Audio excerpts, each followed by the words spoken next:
اللہ رسول الکریم اما بعد فاعوذ باللہ من الشیطان الرجیم بسم اللہ الرحمن الرحیم فیہ رجال یحبون ان یطہروا واللہ یحب المطہرین۔ اس کا ترجمہ یہ ہے کہ اس میں ایسے مرد ہیں وہ پسند کرتے ہیں کہ پاکیزہ رہیں، اور اللہ پسند فرماتا ہے پاکیزہ رہنے والوں کو۔ میں نے آپ حضرات کے سامنے سورہ توبہ کی آیت نمبر 8 پڑھی ہے۔ اس آیت کا مفہوم یہ ہے کہ صحابہ کرام کی ایک عادت کا تذکرہ اس میں اللہ رب العزت فرما رہے ہیں۔ وہ عادت کیا ہے؟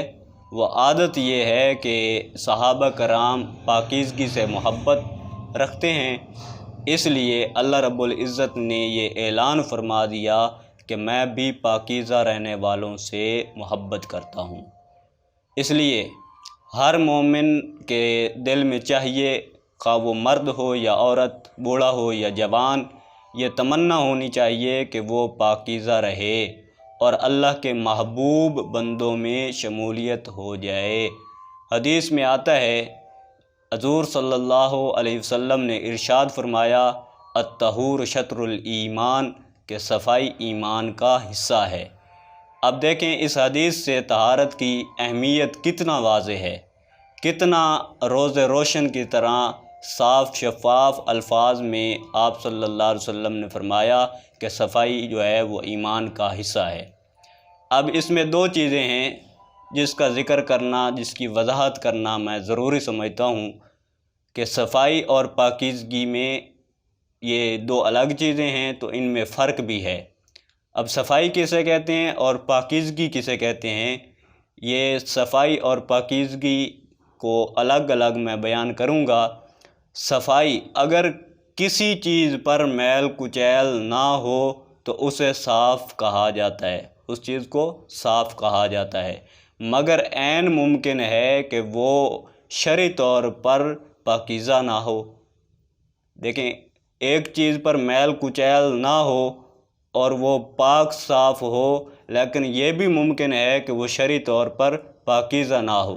اس کی میں مثال دیتا ہوں، مثلا بدن پر میل کچیل تو نہیں ہے، اسے اب صاف کہا جا سکتا ہے، لیکن یہ بھی ممکن ہے کہ محتلم ہونے کی وجہ سے، احتلام ہونے کی وجہ کی صورت میں یا جماع کرنے کی صورت میں وہ پاکیزہ نہ ہو۔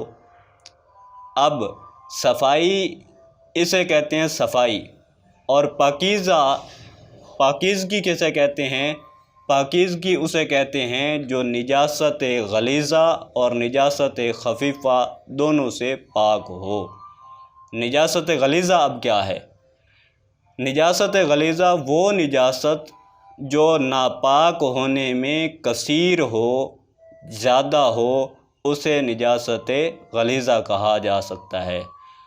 مثلا انسان کا پیشاب ہے، انسان کا پخانہ ہے، انسان کے عضو سے نکلی ہوئی منی ہے، یہ نجاست غلیظہ ہے۔ اسی طرح جانوروں کا پخانہ ہے، حرام جانوروں کا پیشاب ہے، انسان اور جانوروں کا بہتا ہوا خون ہے، شراب، سور کا گوشت، ہڈی، بال وغیرہ، یہ سب نجاست غلیظہ میں آتے ہیں اور انہیں نجاست غلیظہ کہا جا سکتا ہے۔ مرغ، بطخ اور مرغابی کی بیٹھ وغیرہ یہ سب نجاست غلیظہ میں شامل ہیں۔ اب دوسری اس کی صورت ہے نجاست خفیفہ۔ نجاست غلیظہ ہوتی ہے، ایک نجاست خفیفہ ہوتی ہے۔ نجاست غلیظہ بڑی نجاست کو کہا جاتا ہے، اور نجاست خفیفہ مختصر، چھوٹی اور تھوڑی نجاست کو کہا جاتا ہے۔ اب وہ نجاست جو دیکھنے میں کم اور تھوڑی ہو اسے نجاست خفیفہ کہا جاتا ہے۔